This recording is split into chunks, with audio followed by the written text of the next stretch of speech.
Hello everyone, and welcome to my presentation entitled Reflections from my ERT Journey. My name is Adrianne Verla, and I'm here to share with you about my reflections. This is not a research-heavy, citation-heavy presentation. It is really just focusing on my reflections. I'll be sharing with you about what the past semester has been like in my life and what I learned from it and how I grew and changed as a person and as an educator. So I hope that by me sharing a little bit about my journey, that you will be able to find some common ground or things in common with me, and that hopefully it inspires you or encourages you to do similar things, or maybe not similar things, just think about your own situation. So without further ado,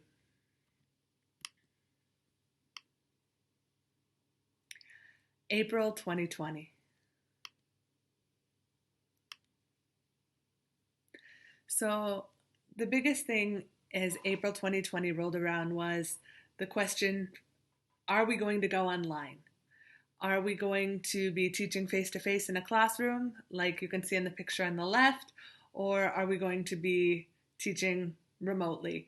And so for me, once this decision was made, it wasn't so difficult to think about what to do and how to do it, but there was a lot to learn along the way. So April 1st, 2020, to kind of fill you in on the context, was my first day back at work since July 2019.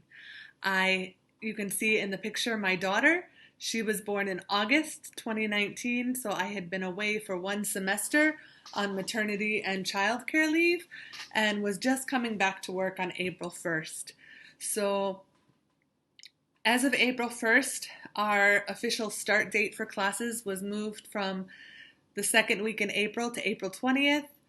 Meetings were scheduled face-to-face. In the picture, my mother-in-law took the photo and we were getting ready to drop my daughter off at the daycare, and I was going into work for my first day. Some changes were happening though. Our yearly buffet-style lunch was changed to a Japanese bento box, which is a prepared lunch box. And we found out at a later date that the class start date would go from not April 20th, but we were actually going to start on May 11th. So that was my first week back at work.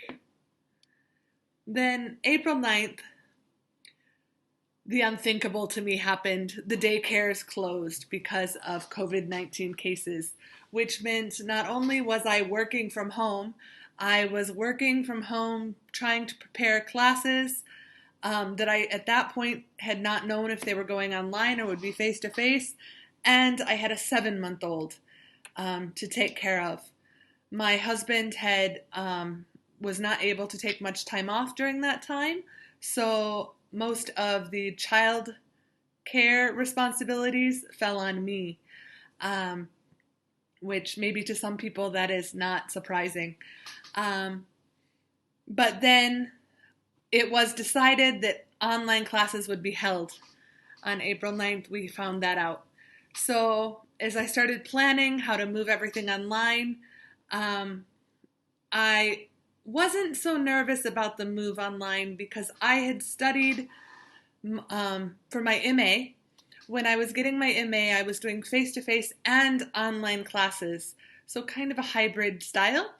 But at the time, I didn't know to call it a hybrid style. I was doing, online classes and face-to-face classes. But I was very confident in that. And in the past, for the past few years, I have used Google Classrooms with my students. I do assign all writing to be submitted using Google Docs. I also do a lot of presentations that I encourage them to use Google Slides. Some people prefer using Microsoft products like PowerPoint, but those things were not new to me. So I felt like I was ahead of the curve and I was in a good place regarding how to implement my online courses. However, my university does not have a strong English support system in place And I know it depends on your situation if that's there or not, but I am not in that situation. And to me, one of my big concerns at the time was I'm okay with moving online, but what about my coworkers? What about the part-time English teachers who don't speak Japanese? My university provided quite a bit of support through online videos, through documents, through practice sessions, but everything was done in Japanese. So I really felt a responsibility or a desire to help support my coworkers and my colleagues. Um, and so, I really wanted to work on that. And as I've mentioned, is with the move online, I knew Google. I knew Google Classroom. And so that was good. But it wasn't all old hat to me. I did learn a lot of new things. I learned how to use Zoom. I learned how to use Flipgrid, and I learned how to use Loom, which I'm actually using to record this video now. So this idea of community support and these things that I knew and I had learned, I really wanted to share. So I got involved in online Facebook communities, the Emergency Online Language Teaching in Japan community and the Online Teaching Japan community. And I tried to get involved a bit with my university's Google Classroom and things like that using Japanese because my Japanese ability is enough to usually keep up. But the idea of giving back to the community and helping my coworkers, which I started to touch on a little bit earlier, another coworker and I, he is very active in the call world, we teamed up and we made tutorial videos, we made Google Documents with a bunch of shared resources, we made a practice Google Classroom that the teachers could use their university email and sign up to be our students so that they could experience before classes began what a Google Classroom was like. And we scheduled Zoom and Meet practice sessions to give people chances to talk to each other, share ideas, and to work together and hopefully become more confident. So that brought us into May 2020. And I think that the majority of teachers felt more confident after looking at some of the documents my coworker and I made and participating in some of the tutorials and practice sessions. I was requested to try to do more Zoom reflective professional development type sessions throughout the semester. And when May rolled around, I had every intention of doing that. So here is my first day of teaching. Remember, my daughter is still at home.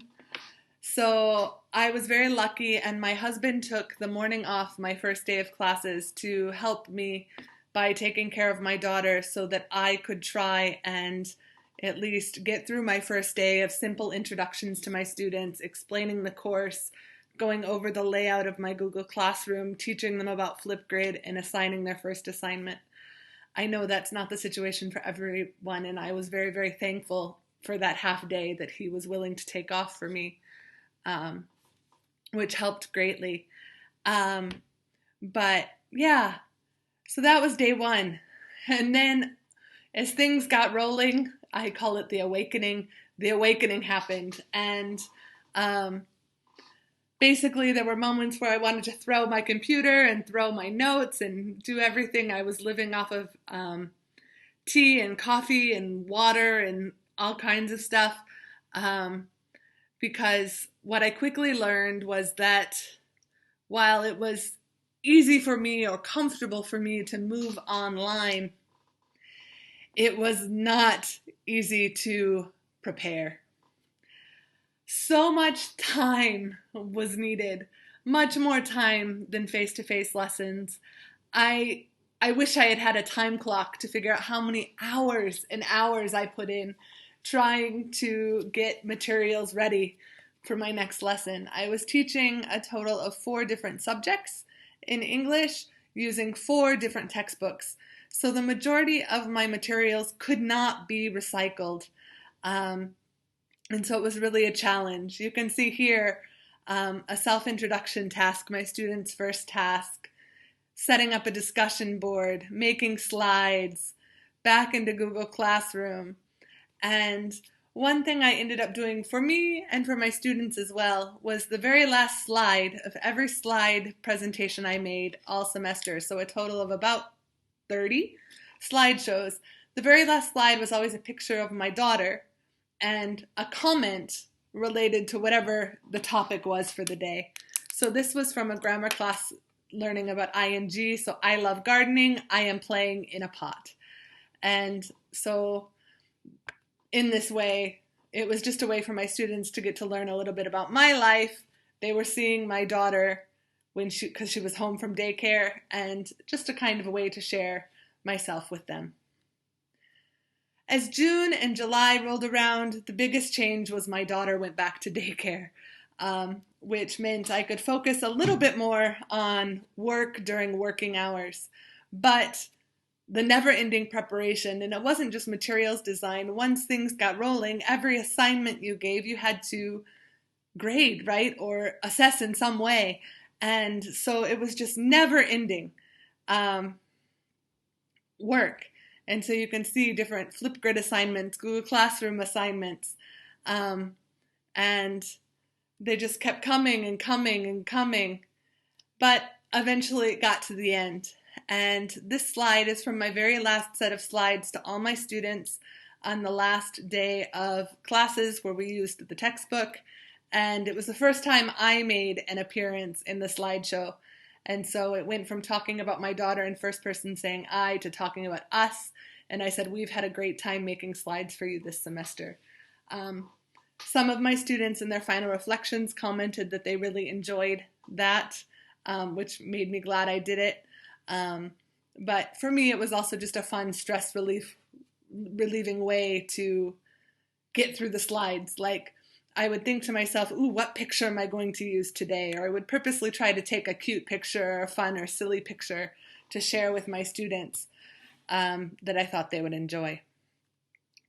And so one thing as I got to the end of the term is I really pushed or explained to my students how to do reflections and how to be a reflective learner throughout the course of the semester. And so at the end of projects or the end of a unit, I would assign these 10 questions and say, choose a couple or a few and write about them.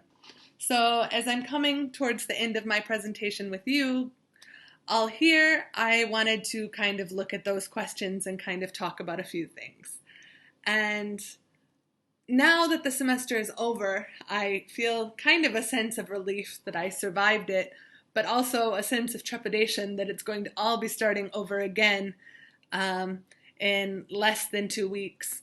My first semester classes just ended the very end of August, and the middle of September we start the fall semester, so there's not much downtime. It's really to turn around and start prepping for the fall. I will be online again, so there is that, but I will also have all new students who I don't know, I've never met, and I don't know what they learned in the spring. So I'm kind of going in assuming that they know how to use Google Classroom, but I'm probably going to have to teach them Flipgrid and possibly Zoom and things like that. So it's very interesting. I think that the most important thing I learned through this experience was the importance of community. And I really am thankful for the online Facebook group communities. I'm very thankful for my group of graduate school friends and my other professional colleagues, my coworkers, all those people that I could bounce ideas off of or talk things out with. And this idea of having a community, I think, is what I've taken away the most. And I mentioned briefly that I was asked to lead more PD type events throughout the semester, but I was just so busy and I felt so terrible that I couldn't do it. But at the end of the term, I offered 2 more reflective practice sessions and some teachers attended, and it was a really good wrap up for the semester, and I really hope to do that again in the fall. But I think one thing I might try to do is schedule them now so that they're scheduled, everyone knows about them, and they're planned, which might make it a little easier to actually see them through and see it happen. And for me, what I'm most proud of this whole semester as I'm wrapping this up is that I got through it with a smile on my face, and I managed to learn how to balance being a first-time mother with an infant who she's just turned 1, how to be her mom and make time for her while also being a full-time career woman. And I might not have been perfect. I'm sure I messed things up along the way, but this was definitely an interesting challenge that I really enjoyed. I hope that by listening to my presentation that you will have found something useful to you in it, and I'd love to hear your thoughts and comments. Please feel free to contact me. Thank you for your time.